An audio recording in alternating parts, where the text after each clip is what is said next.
15,000 years ago, a yogi appeared in the upper regions of Himalayas.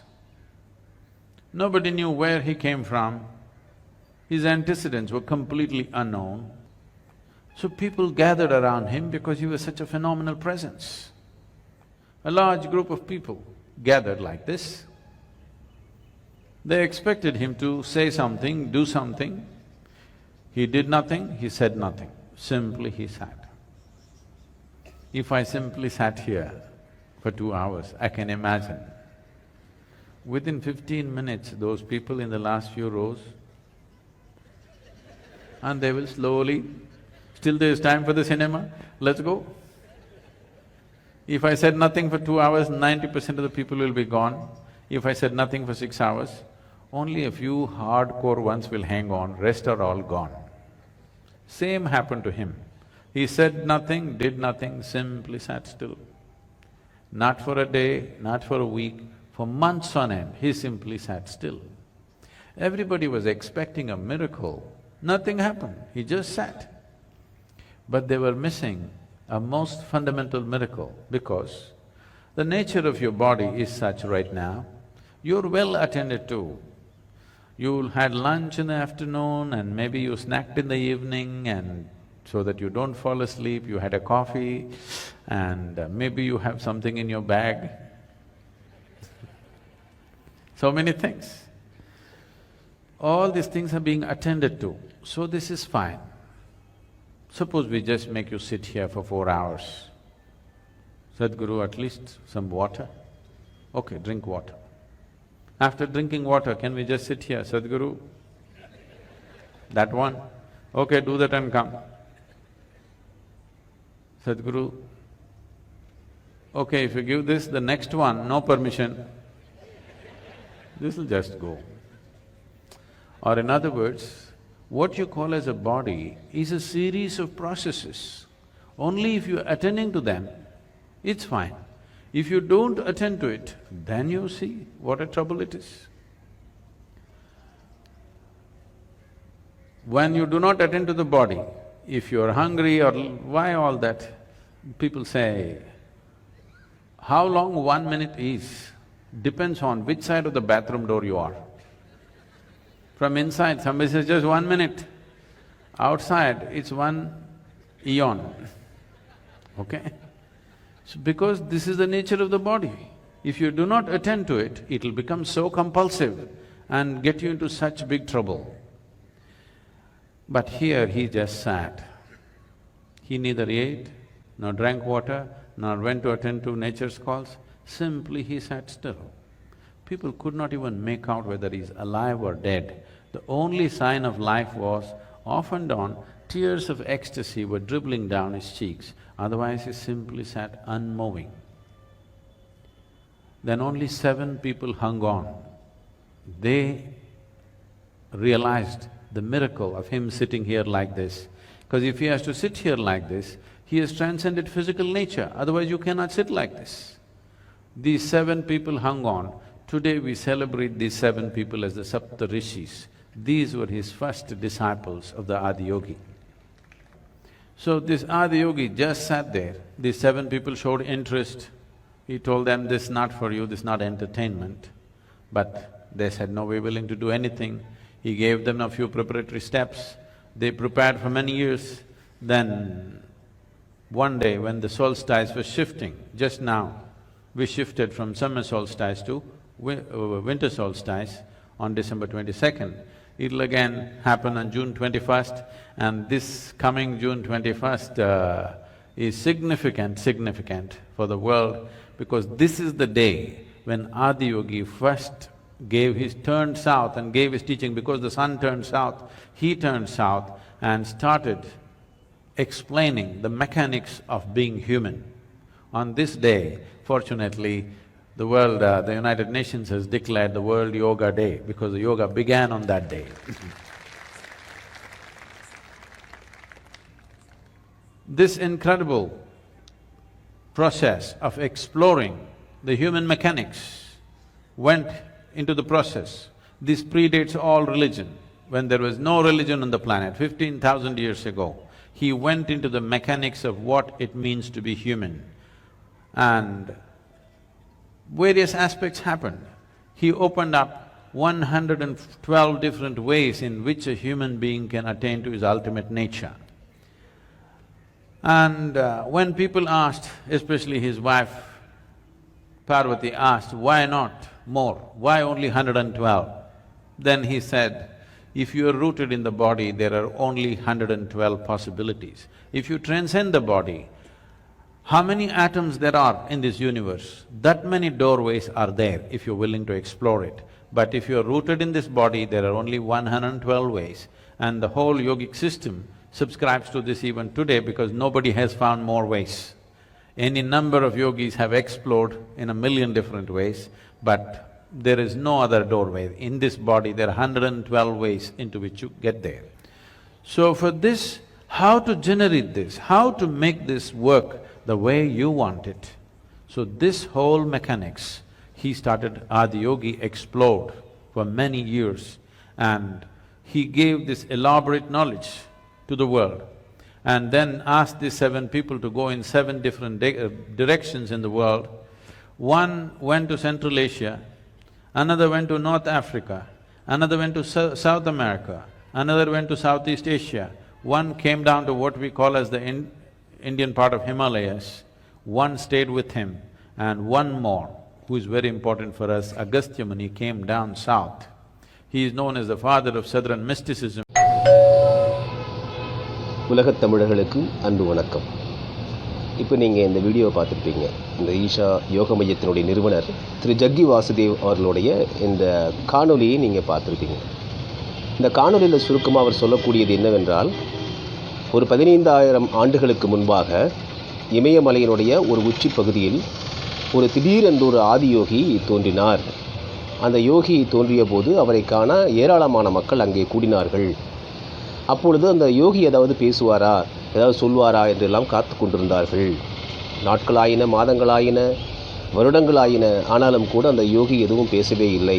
ஆனால் அவர் அசையாமல் ஒரு நிட்டை நிலையில் இருந்தார், சமாதி நிலையில் இருந்தார். ஆனால் அவர் கண்களிலிருந்து மட்டும் ஒரு ஆனந்த கண்ணீர் பெருக்கெடுத்து ஓடிக்கொண்டிருந்தது. காலம் போக போக அவரோடு இருந்தவர்கள் 7 பேர் மட்டும்தான் அங்கே தங்கியிருந்தார்கள். அவர்கள் உடனிருந்தார்கள் அவரோடு. அந்த 7 பேர் தான் சப்த ரிஷிகள் என்று சொல்லக்கூடிய அந்த 7 பேர். அவர்களில் ஒருவர் தான் அகஸ்தியர் முனி என்கிறார். அகஸ்தியர் முனி அவர் தெற்கே வந்தார். மீதமுள்ள 1 மட்டும் தன்னோடு வைத்துக்கொண்டு மீதமுள்ள 5 பேர்களை உலகின் பல்வேறு நாடுகளுக்கும் அந்த ஆதியோகி அனுப்பினார் என்பது ஒரு முதல் தகவலாக சொல்கிறார் அவர். நம்ம ஒவ்வொன்றாக பார்ப்போம். 2 முக்கிய விடயங்களை பற்றி தான் நாம் பேசப் போகிறோம். அதன் முதல் இந்த ஆதியோகி என்கிற கான்செப்ட். இந்த அடிப்படையில் தான் அதாவது ஜக்கி வாசுதேவ் அவர்கள் தன்னுடைய ஈஷா யோக மைய வளாகத்தில் பெரிய ஒரு ஆதியோகி சிலையும் வைத்திருக்கிறார். அவர் சிலை வைத்திருப்பதோ, அவர் யோகங்களை கற்றுக் கொடுப்பதோ, அவருடைய ஆசிரமங்கள் நடத்துவதோ என்பது ஒரு தனிப்பட்ட ஒரு அவருடைய உரிமை, அவருடைய வாழ்வியல். ஆனால் இங்கே நம்முடைய இந்த வீடியோவுக்கான விளக்கத்தையும் கேள்விகளையும் நாம் முன்வைப்பதற்கான தேவை என்ன இருக்கிறது என்பது பார்க்க வேண்டும். அவர் கூறும் பொழுது திடீரென்று 15,000 ஆண்டுகளுக்கு முன்பாக திடீரென்று தோன்றிய ஒரு ஆதியோகி, திடீர் எங்கிருந்து வந்தார் என்று தெரியவில்லை என்கிறார்கள். பொதுவாக ஒரு ஆய்வை பொறுத்தவரையிலும், குறிப்பாக தமிழர்களுடைய வாழ்வியலில், தமிழர்களுடைய பண்பாட்டில், தமிழர்களுடைய மரபில், தமிழர்களுடைய வரலாற்று ஆய்வுகளெல்லாம் நீங்கள் பார்த்தீங்க அப்படின்னா, எங்கிருந்து வந்தாங்கன்னே தெரியல, திடீர்னு தோன்றினாங்க என்றெல்லாம் இருக்காது. அதன் ஊற்றுக்கண், ஆதி என்று சொல்லக்கூடிய மூலம், அதனுடைய தொடக்கம் கட்டாயம் அது ஏதாவது ஒன்றை தழுவிதான் இருக்கும். அது குறிப்பாக புராண கதைகள் என்பதெல்லாம் இருக்காது. திடீரென்று தோன்றினார்கள், இவருக்கும் பிறந்தார்கள், இவருக்கும் தோன்றினார்கள் என்றெல்லாம் நடைமுறைக்கு ஒவ்வாத, மனித வாழ்வியல் முறைக்கு ஒவ்வாத, அறிவியலுக்கு ஒவ்வாத பெரும்பாலும் கருத்துக்களை தமிழர்கள் கொண்டிருக்க மாட்டார்கள். அவருடைய வரலாற்று தரவுகளும் சரி, விஞ்ஞானத்திலும் சரி, ஆன்மீகத்திலும் சரி அப்படிப்பட்ட தரவுகள் இருக்காது. எப்பொழுது ஒரு சரியான அதனோட ஆரிஜின் என்று தோற்றுவாயை சொல்ல முடியாமல் போகிறதோ அப்பொழுது நம்ம சொல்லிடுவோம், எப்போ தோன்றுச்சுனே தெரியாது, எப்போ இருந்துனே தெரியாது என்று பொதுவாக சொல்லிவிடுவது வழக்கம். ஆக எப்போ இருந்து தோன்றுச்சுனே தெரியாது, அதனுடைய ஆதி மூலம் என்ன என்றெல்லாம் நமக்கு தெரியாது என்பதெல்லாம் வந்து நம்ம பொதுவாக மக்கள் நினைத்துக்கொண்டு அப்போ நேரடியாக வானத்திலிருந்து அவர் இறங்கியவராக இருக்க வேண்டும். இமயமலையில் முதலாக இமயமலையோட உச்சியில் இறங்கிய அந்த ஆதியோகி தன்னுடைய 7 சீடர்களை உருவாக்கி அவர்களை வந்து உலகின் வெவ்வேறு நாடுகளுக்கும் அனுப்புகிறார். அந்த அடிப்படையில் வந்தவர் தான் இந்த அகஸ்தியர் என்கிற சித்தர். அவர் தான் அப்பொழுது வந்து நீங்கள் தமிழ்நாட்டுக்கு வந்து இந்த யோகக்கலை என்று சொல்லக்கூடிய ஓகக்கலையை கொடுக்கிறார். அகஸ்தியருடைய சீடர்கள் தான் நீங்கள் வந்து பல்வேறு சித்தர்களாக பிரிந்து அவர்கள் சித்த மருத்துவத்தை உருவாக்கினார்கள். அதே போல் வந்து மெய்யியலை உருவாக்கினார்கள். இப்படித்தான் நாம் எடுத்துக்கொள்ள வேண்டியதாக இருக்கிறது. காரணம் என்னவென்றால் முதலாக அகஸ்தியர் என்பவர் தோன்றியதே அந்த ஆதியோகியினுடைய சீடராகத்தான் தோன்றினார். அவர் தான் வந்து தெற்கே வருகிறார் என்கிற போது அவரிலிருந்து தான் இந்த வரலாறு தொடங்குவதாக ஜக்கி வாசுதேவ் அவர்கள் இந்த குறிப்பை முன்வைக்கிறார். இங்கே தான் நமக்கு கேள்வி எழுகிறது. தென்னாடுடைய சிவனையே போற்றி எந்நாட்டவர்க்கும் இறைவா போற்றி என்பதும், தென்னவன் தென்புலம் என்பதும், சைவம் என்பதும், சிவன் என்ற சொல் சீவன் என்ற உயிர் என்ப அடிப்படையிலிருந்து வந்ததும், சீவ வித்து என்று சொல்வது விந்துவை குறிக்கக்கூடியதும் ஆக சிவன் சீவன் என்ற சொல்லெல்லாம் முழுக்க தமிழ் சொல்லாகத்தான் இருக்கிறது. வடமொழியில் அப்படிப்பட்ட சொல்லுக்கான எந்த தரவுகளும் கிடையாது. ஒன்று. ஆக இந்த சிவம் சைவம் என்று சொல்லக்கூடியதெல்லாம் முழுக்க தென்னாட்டை சார்ந்த, தென்னாடு என்னும் பொழுது நம்மளது குறிப்பாக தமிழ்நாடு தற்போது இருக்கக்கூடிய கன்னியாகுமரி எல்லை மட்டுமல்ல, அதிலிருந்து 3000 கிலோமீட்டர் வரையிலும் திரு ஒரிசா பாலையா போன்றவர்களெல்லாம் ஆய்வுகள் மேற்கொண்டு குமரிக்கண்டம் என்றிருந்தது, தென்புலம் என்றிருந்தது, தென்னாடு என்றிருந்தது என்பதையெல்லாம் இவர்கள் கடலுக்குள் இறங்கி சென்று தரவுகளோடு கண்டுபிடித்திருக்கிறார்கள். ஆக அந்த இடத்தில் ஒரு மிகப்பெரிய தமிழருடைய நாகரிகம் இருந்தது, தமிழருடைய தோற்றுவாய் இருந்தது. எனவே இந்த 5 கோட்பாடுகளை கொண்ட தமிழினம் குறிஞ்சி முல்லை மருதம் நெய்தல் பாலை என்றெல்லாம் 5 கோட்பாடுகள் மருதநலத்தை உருவாக்கிய, உலகிலேயே மருதநலத்தை உருவாக்கிய ஒரு இனமாக தமிழினம் இருக்கிறது.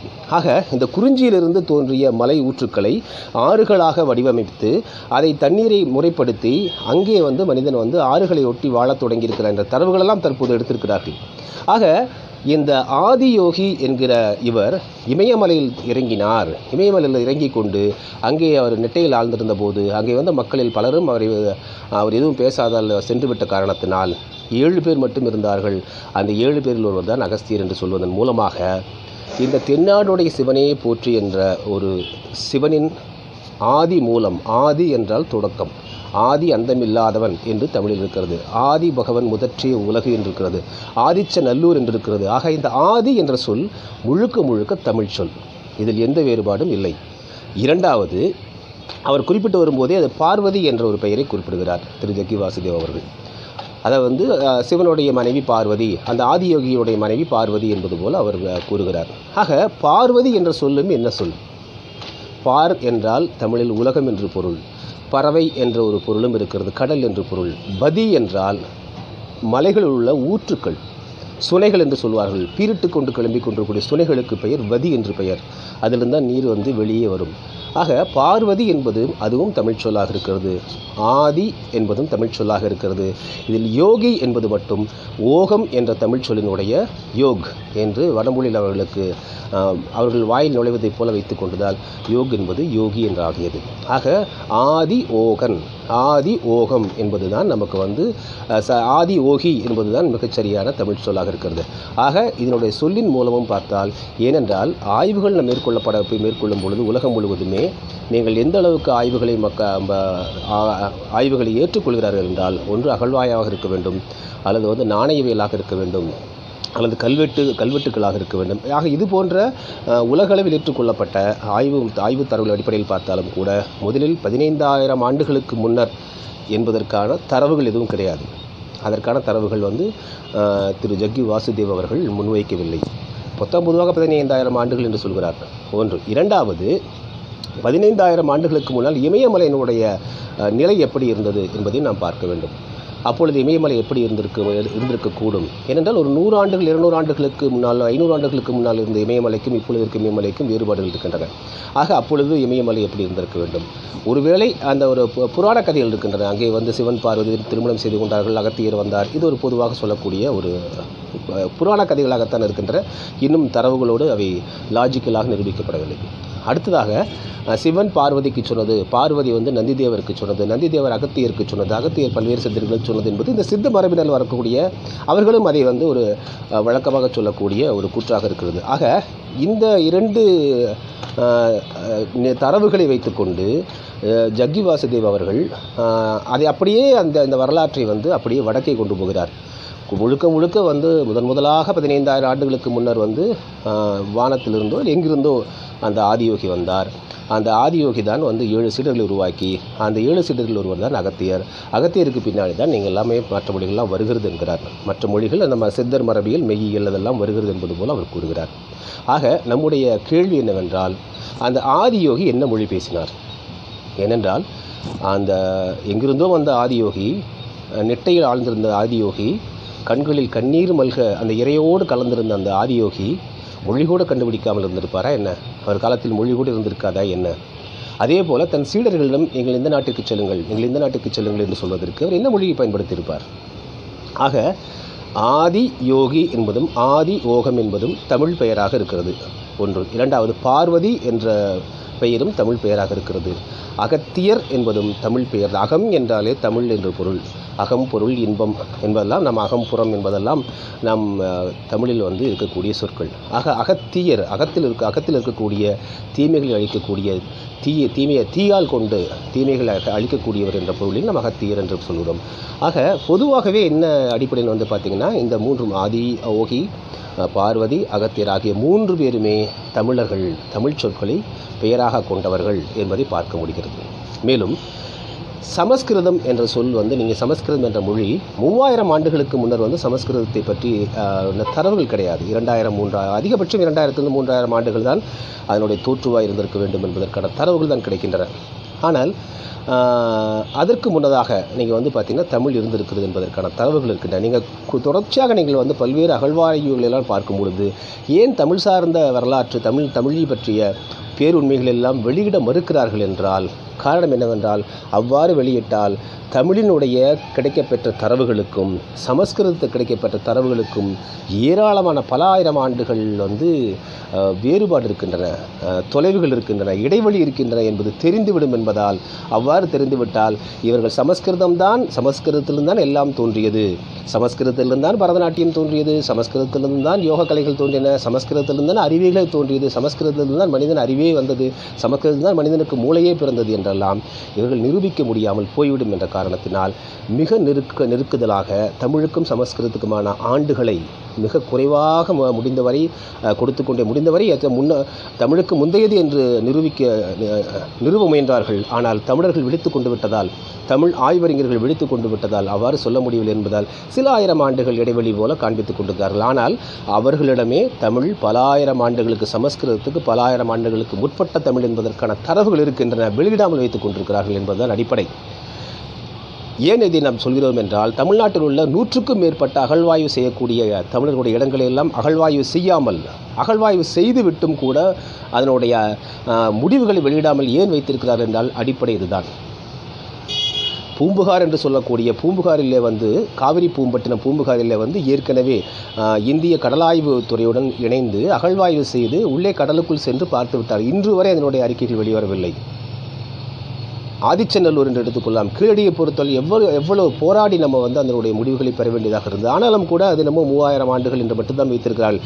அந்த 3000 ஆண்டுகளுக்கு முன்னரே ஒரு தங்கத்தில் வந்து நகை செய்திருக்கிறார்கள், ஒரு யானை தந்தத்தை கொண்டு சீப்பு தயாரித்திருக்கிறார்கள், மண்பானை செய்திருக்கிறார்கள் என்றால் அதற்கு முன்னதாக எத்தனை ஆயிரம் ஆண்டுகள் அவர்கள் வந்து அந்த நாகரிகத்தை நோக்கி வந்திருக்க வேண்டும் என்ற ஒரு கேள்வியை வைத்து தான் நம்மளது இப்பொழுது வந்து இது மறைக்கிறார்கள் என்பதை என்ற ஒரு குற்றச்சாட்டை வந்து நம் துணிச்சலாக வைக்க முடிகிறது. எனவே நிச்சயமாக மறைக்கிறார்கள் என்ற அடிப்படையில் தான் நாம் பார்க்கிறோம். ஆக இந்த ஆதி யோகி என்ற ஜக்கி வாசுதேவ் அவர் அந்த ஆதியோகி மீதான பற்றுதலையோ, அவர் மீதான பக்தியையோ, அவருக்காக சிலை வைத்ததையோ நாம் வரவேற்கிறோம். அது அவருடைய இந்த யோகக்கலையை வந்து உலகளவிற்கு கொண்டு சென்ற ஒரு தரவாக இருக்கட்டும் என்ற அடிப்படையில் நாம் சொல்கிறோம். ஆனால் நீங்கள் ஐக்கிய நாடுகளினுடைய அமைப்பின் அடிப்படையில் தான் இந்த உலக யோகா தினம் என்ற தினம் அறிவிக்கப்படுகிறது. இந்த ஆதி யோகிக்கும் இந்த யோகா தினத்திற்குமான தொடர்பு என்ன, அதற்கும் ஜக்கி வாசுதேவ் அவர்களுக்குமான தொடர்பு என்ன, அதன் காரணமாகத்தான் நாம் இந்த விளக்கங்களையும் இந்த கேள்விகளையும் நாம் வைக்கிறோம். ஆக இந்த ஆதியோகி என்பவர் 15,000 ஆண்டுகளுக்கு முன்பாக முதலாக இமயமலையின் உச்சியில் அமர்ந்து கொண்டு அவர் எங்கிருந்து வந்தார் என்றே தெரியவில்லை, என்ன மொழி பேசினார் என்றெல்லாம் திரு ஜக்கி வாசுதேவ் அவர்கள் குறிப்பிடவில்லை, அவர் என்ன பண்பாட்டை கொண்டிருந்தார் என்றெல்லாம் அவருக்கு குறிப்பிடவில்லை. அநேகமாக அவருக்கு கிடைத்த அந்த 15,000 ஆண்டுகள் டேட்டாவில் ஒன்லி 15,000 ஆண்டுகள் என்பது மட்டும்தான் கிடைத்திருக்கும் போது தவிர அந்த டேட்டா எங்கிருந்து அவர் எடுத்தார் என்பது தெரியவில்லை. ஆக அவர்கள் உருவாக்கிய அன்று முதலாக ஜூன் 21ஆம் தேதி உலக யோகா தினம் என்று ஐக்கிய நாடுகள் சபை அங்கீகரித்திருக்கக்கூடிய அந்த நாளில்தான் 15,000 ஆண்டுகளுக்கு முன்பாக முதலாக இமயமலையின் உச்சியில் அமர்ந்து கொண்டு ஆதியோகி இந்த யோகக்கலையை இந்த உலகத்திற்கு அளித்தார்.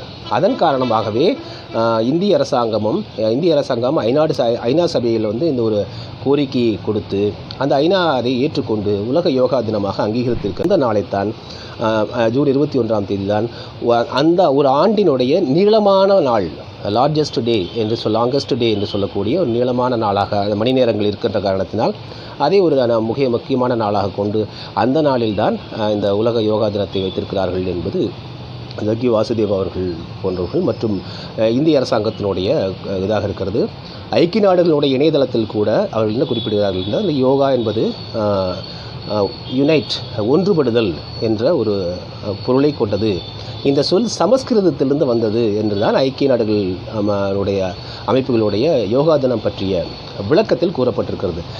இதுதான் நமக்கு இங்கே மிக முக்கியமானதாக இருக்குது.